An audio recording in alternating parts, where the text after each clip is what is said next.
Hello everyone, Jai Hind. Welcome to the class. So in continuation with the concept series that we have started, today we will going to talk about cell organelles and their functions. Okay. We will also going to see some physiological processes in plants like osmosis, diffusion. Okay. So let's get started with the class. Okay.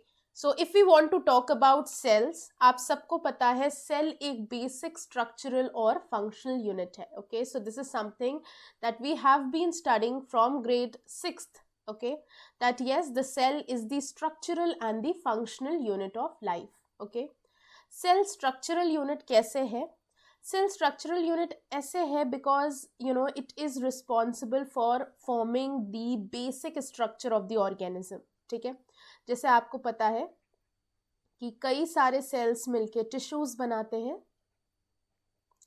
कई सारे tissues मिलके organ, then they form organ system and then they form the organism. ठीक है, जैसे आपको कोई building बनानी है सपोज, राइट, तो जो सबसे छोटी यूनिट आप लेंगे दैट इज द ब्रिक. ठीक है, ईट जो होगी वो सबसे छोटी यूनिट होगी, right. Now so many bricks will combine to form the wall. Okay, walls will going to combine to form the room will be combined and like so many rooms will form the building. ठीक है, उसी तरीके से यहाँ पे भी ये hierarchy है. Okay, now let's talk about that why it is known as the functional unit. Functional unit इसे क्यों कहते हैं?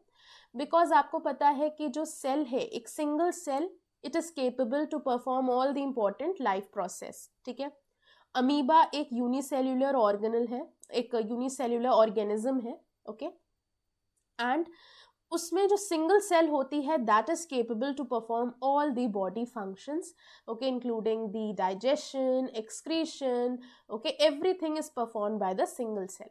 ठीक है, तो एक सेल के अंदर कैपेबिलिटी होती है to perform all the important life processes, इसलिए हमने सेल को फंक्शनल यूनिट भी कहा है. Okay, now let's talk about the two type of cell. One is the prokaryotic or the primitive cell, other is the eukaryotic. Okay, so if we talk about the prokaryotic cell, अगर हम देखते हैं, okay, तो यहाँ पे आप देख सकते हैं जैसे बैक्टीरिया एक प्रोकैरियोटिक सेल है. ओके, तो इसमें आपको कोई भी मेम्ब्रेन बाउंड सेल ऑर्गेनल नहीं मिलेगा, कोई न्यूक्लियस नहीं, कोई न्यूक्लियर मेम्ब्रेन नहीं, कोई मेम्ब्रेन बाउंड सेल ऑर्गेनल नहीं होता है. Okay, it is absent here in the prokaryote.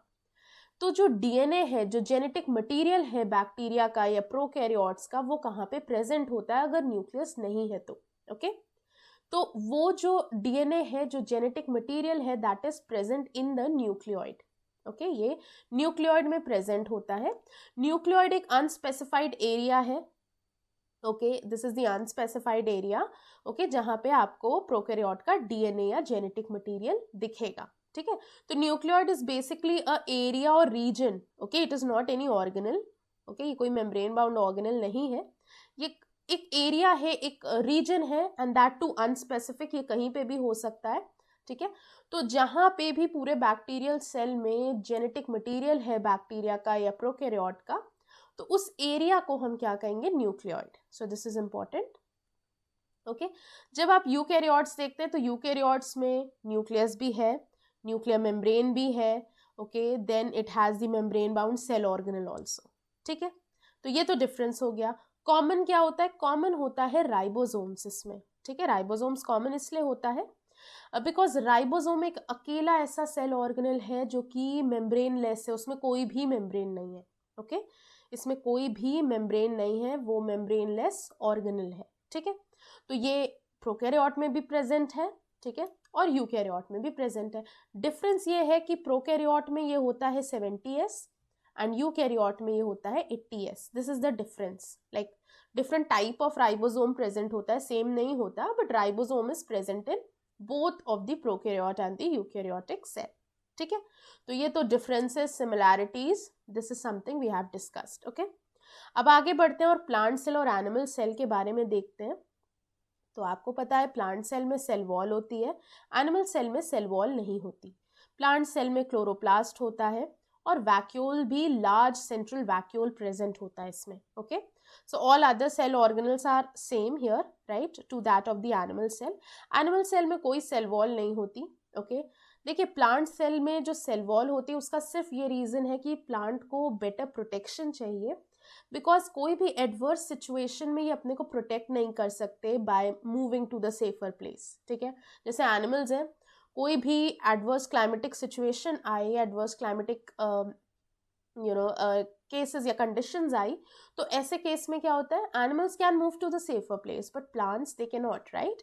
तो the nature has given them ऐसे प्रोटेक्टिव स्ट्रक्चर्स प्लांट को मिले हैं, right, so that it can provide it better rigidity. जैसे सेल वॉल है, बेटर रिजिडिटी के लिए, बेटर प्रोटेक्शन के लिए प्लांट्स को मिला है.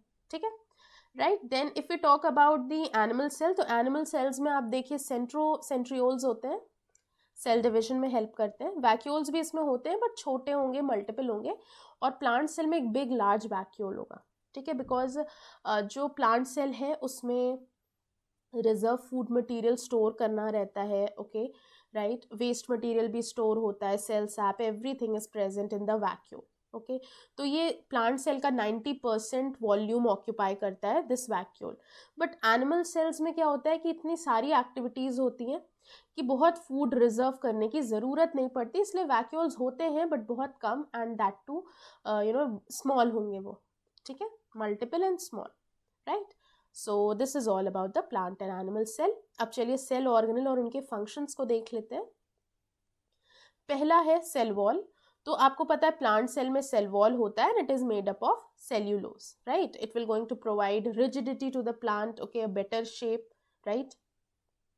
Okay, then the next one is cell membrane. Okay, तो सेल मेम्ब्रेन बना होता है लिपिड और प्रोटीन का. तो हम कहते हैं कि ये लाइपोप्रोटीन का बना है, लिपिड और प्रोटीन का बना होता है. ठीक है, वन मोर थिंग, ये जो सेल वॉल है this is freely permeable. Freely permeable means it will going to allow all the molecules to pass through it. सारे मॉलिक्यूल्स को ये अपने थ्रू पास होने देती है, फ्रीली परमिएबल. ठीक है, वाइल जब सेल मेम्ब्रेन की बात करते हैं ये सिर्फ ये प्लांट और एनिमल सेल दोनों में होता है, राइट. और सेल वॉल सिर्फ प्लांट सेल में होता है, राइट. और ये सेलेक्टिवली परमिएबल होती है, right. It will going to allow only certain molecules to pass through it. Okay, और ये लाइपोप्रोटीन का बना होता है, right. And this is something, okay.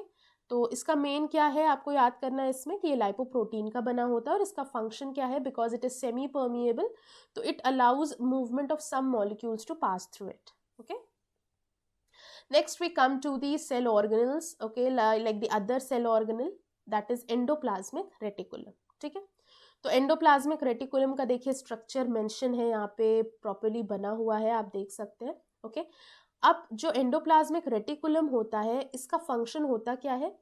Endoplasmic reticulum होते हैं दो टाइप के, the smooth one, the rough one.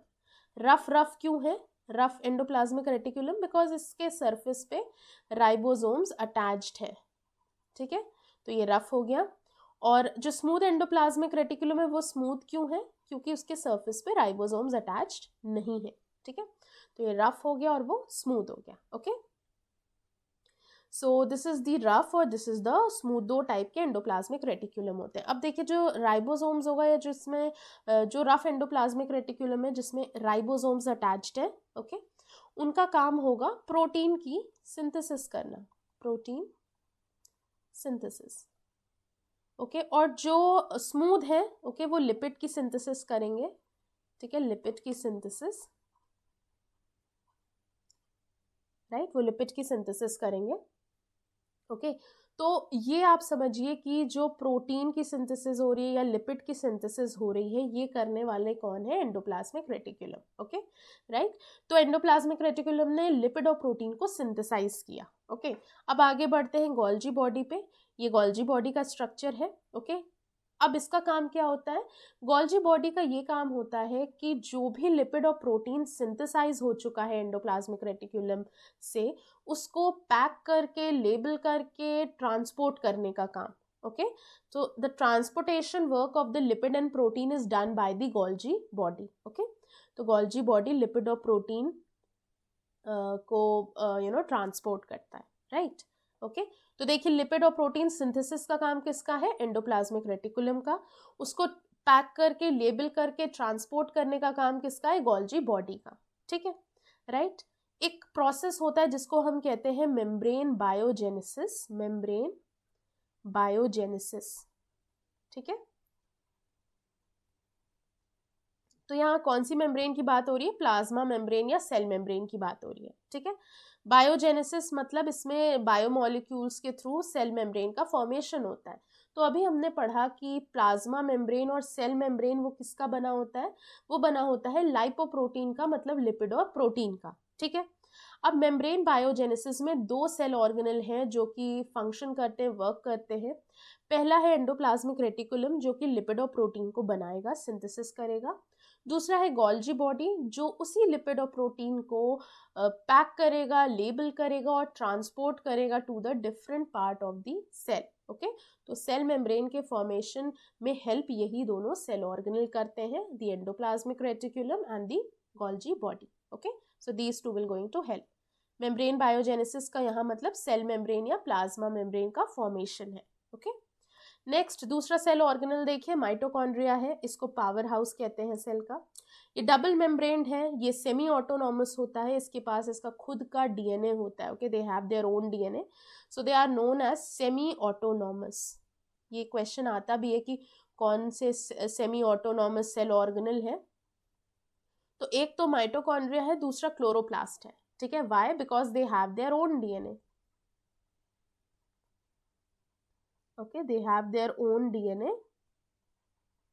ठीक है so that's why they are known as semi autonomous। okay अब यहाँ पे देखिए ये जो माइटोकॉन्ड्रिया है डबल मेम्ब्रेन है। ओके आउटर तो स्मूथ है, जो इनर है वहां पे क्या है, इनवर्डली प्रोजेक्टेड है। ठीक है इनवर्डली प्रोजेक्टेड है, और ये जो इनवर्डली प्रोजेक्टेड मेम्ब्रेन है इसको हम क्या कहते हैं, क्रिस्टी। क्या कहते हैं, क्रिस्टी। ये इंपॉर्टेंट है।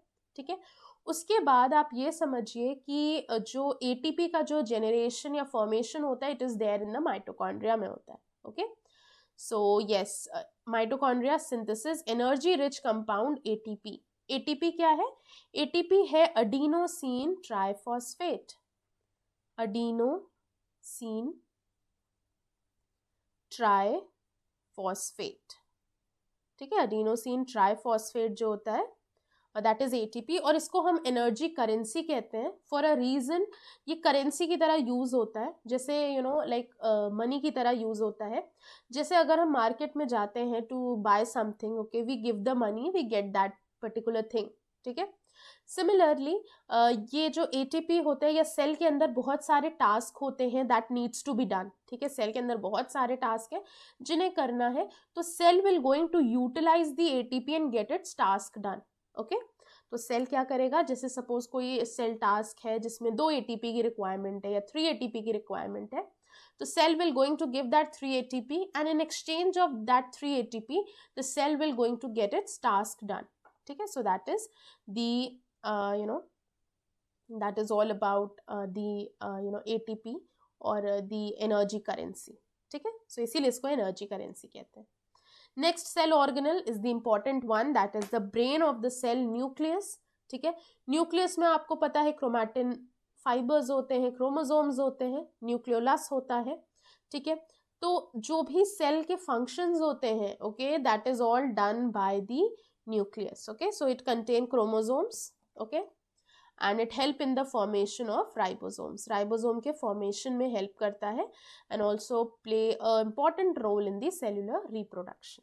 ठीक है okay next we come to the plant physiology. Okay right okay अब प्लांट फिजियोलॉजी में कुछ इंपॉर्टेंट प्रोसेसेस हैं जिनको हम एक बार समझ लेते हैं, what are they.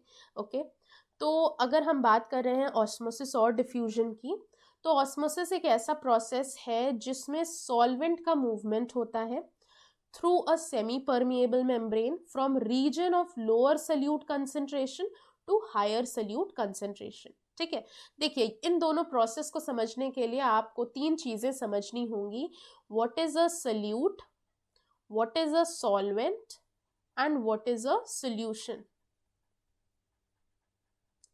What is a solute, what is a solvent and solution. ठीक है, तो देखिए सल्यूट क्या होता है, जो डिसॉल्व होता है, जैसे कि शुगर सल्यूट हो सकता है, सॉल्ट सल्यूट हो सकता है। ठीक है, यूनिवर्सल सॉल्वेंट वाटर है तो हम वाटर को ले लेते हैं सॉल्वेंट, जिसमें कि सल्यूट डिसॉल्व होता है। ओके, तो यही सल्यूट और सॉल्वेंट मिलके सोल्यूशन बनाते हैं। The solute plus solvent they will going to form the solution.